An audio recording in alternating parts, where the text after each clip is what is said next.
Hello, friends! Today I will tell you about the cartoon Grinch. There is a town in the world that locals call Who Town. There live kind and sympathetic Who's who love to celebrate Christmas. Every year they prepare for the celebration with pleasure. They decorate their houses and shops, put on festive clothes, congratulate each other on the streets, and sing Christmas carols. But there is one resident in one city who hates this holiday. His name is Grinch, and he lives high in the mountains in a cave. Grinch's only friend is a dog named Max. He brings coffee to his owner in the morning and helps brighten up his loneliness. One day, the unexpected happens. The supplies that were supposed to last until January suddenly run out. It turns out that the Grinch ate all the provisions due to pre-Christmas stress. This means that they will have to go down to the city to buy more food. And while the Green Grump is trudging through the snowdrifts, we learn that a long time ago his heart shrank by half, which is why he is always so gloomy and dissatisfied. And all because of the suffering he endured in childhood. Meanwhile, in some city, not everything is well either. Mother of three Donna is late for the bus after her night shift. She works nights so she can spend the day with her kids. But she is terribly sleep deprived. Once in town, the Grinch began to spoil the mood of everyone around him. Residents, young and old, were happy about the holiday, and the Grinch tried to fix it. However, it was not easy for him either, because a crowd singing hymns chased him. To Zelenolitsov's ears, these sounds were more frightening than the creaking of unlubricated gears. Finally, he and Max managed to escape the crowd. They hid in a grocery store and began buying up everything that was lying around.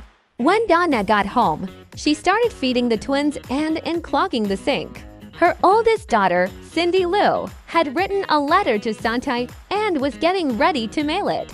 She went to catch up with the mailman. On the way, Cindy Lou lost the letter and bumped into the Grinch.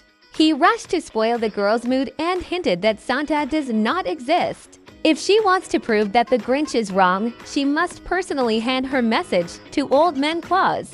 Having found the letter, Cindy decides to do just that. Meanwhile, the Grinch needs to pass by the house of a good-natured Who named Bricklebaum, but the bearded neighbor notices him and rushes to hug him. Bricklebaum is sure that he and the Grinch are best friends. And he tells Green that this year, by decree of the mayor, Christmas will be celebrated with triple the scope. There will be 3 times as many decorations and even a huge Christmas tree. In the evening, Cindy is going to go to the North Pole to see Santa. But Donna says that it is too long to walk to the pole. The girl has to come up with a new plan to talk to the festive grandfather. She decides to set a trap and catch Klaus when he brings gifts.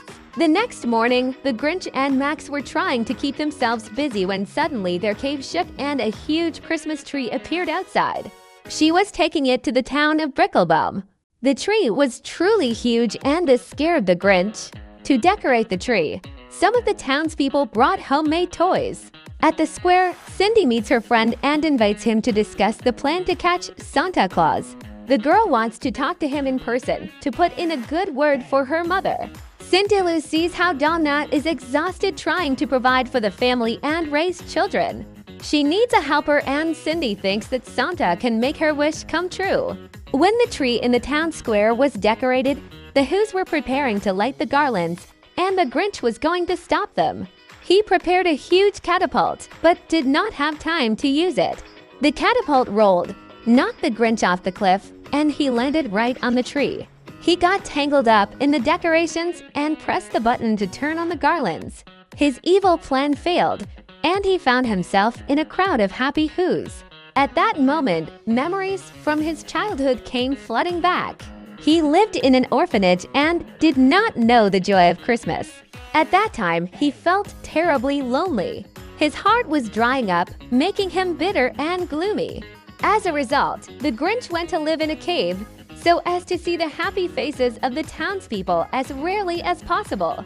Coming home after the fiasco with the Christmas tree, the Grinch decided to ruin the holiday for all the Who's. He will steal Christmas from them, and then no one will sing carols and give presents anymore.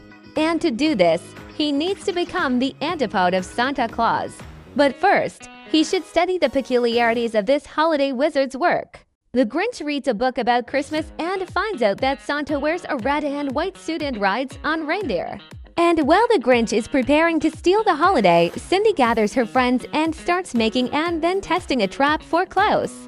Everything works perfectly, and the girl is sure that she will be able to catch the old man and ask him to fulfill her wish for her mother. The Grinch begins to collect Santa's attributes from the reindeer. He uses rock to lure these noble animals, but only a lonely goat responds to his call, and he also screams disgustingly. The goat follows the Grinch and Max, but the green-faced man drives him away. Then he finds a pasture of deer, but the goat appears again and scares them away. Only one fat deer remains in the pasture, which the Grinch catches. Although, who caught whom is a big question here. Having got the horned one, the Grinch goes to Bricklebaum to steal his sleigh. The bearded man puts it on the roof, as if Santa Claus was parked there. When the theft began, Bricklebaum's dog intervened and almost ruined the whole thing. The Grinch managed to steal the sleigh and returned home satisfied. He was about to go to bed, but the deer and Max wanted to lie down with him. He had to give in, because they made such pitiful eyes. In the morning, the Grinch turns Max into a reconnaissance drone and sends him to fly over the city. He needs to find out the exact number of houses and residents. Then he can make complex calculations and figure out how long it will take to fly around all the houses and steal the holiday paraphernalia. The reconnaissance went almost according to plan, but at the most crucial moment Max got carried away with sausages and almost broke the aircraft. Having finished the calculations, the Grinch decides to test the modified sleigh. He harnesses a reindeer, whom he calls Fred, and goes to cut through the mountain slopes. Suddenly, Fred's wife appears with the baby, and the Grinch decides to let it go. He doesn't want to hold the deer against its will. He returns to his cave and begins to devise various tricks to get into the Who's houses. At the same time, he plans to harness Max in the sleigh. At the end of the preparations, the Grinch sews a Santa suit and makes a gray beard. On the night before Christmas, Cindy goes to bed with the firm belief that she will catch Santa Claus. When Mom goes to bed, Cindy sets the trap and goes to bed. At that moment, the Grinch harnesses Max to the sleigh and commands him to start. But Max is too small to pull such a heavy construction. But despite his size, he gathers his strength and moves sled from its place. Together with his beloved master, he rushes into the city. Stopping at the first house, the Grinch sneaks inside and takes everything that reminds him of Christmas. Then he goes to the next house and so on. True, not all robberies go smoothly. In one of the houses, he is attacked by an evil ginger cat, and in another he meets a sleepwalking Who. With each new home, the Grinch Claus's sleigh is filled with stolen decorations and gifts. Finally, he ends up at Cindy Lou's house. After starting to clean it out, the Grinch notices the cookies and decides to have a last treat. At that moment, the girl's clever trap worked, and she realized that Santa had been captured. Going down to the living room, Cindy freed the Grinch and asked him to give her mother a chance to rest. She wants Donna to be happy, like everyone else. After all, that's what Christmas is for, to make people happy. The Grinch is surprised by her request. He always thought that Christmas was a holiday of bright and annoying attributes, but Cindy opened his eyes. Despite this, he sent the girl to bed and then completed his evil deed. All the houses in some town lost their decorations and gifts. Returning to his cave, the Grinch could not forget Cindy's words about the holiday. He began to doubt whether he had really done the right thing by depriving the Who's of their fun. In the morning, Cindy got out of bed and realized that she had ruined everyone's Christmas. She believed that because of her actions, Santa had taken away the decorations and presents. After all, he could have been offended by the fact that Cindy had trapped him. However, her mother convinced the girl that it was not her fault, and the essence of the holiday was not in the gifts at all. The Grinch dragged the sleigh with the gifts to the highest mountain to throw them down. Then he heard the Who's singing Christmas carols. They weren't upset about the missing decorations, which surprised the Grinch. Cindy was in the crowd too, enjoying the holiday with everyone else. The Grinch followed her advice and closed his eyes to feel the happiness that comes to everyone during Christmas. He was able to feel what the Who's felt. At that moment, his heart grew again and began to beat faster. The anger gradually left his exhausted body, and the Grinch became kind. However, he did not have time to correct his mistake. The sleigh with gifts fell off the cliff and the Grinch had to jump after them. He caught on a rock at the top, but broke off a piece of the cliff and almost fell into the abyss.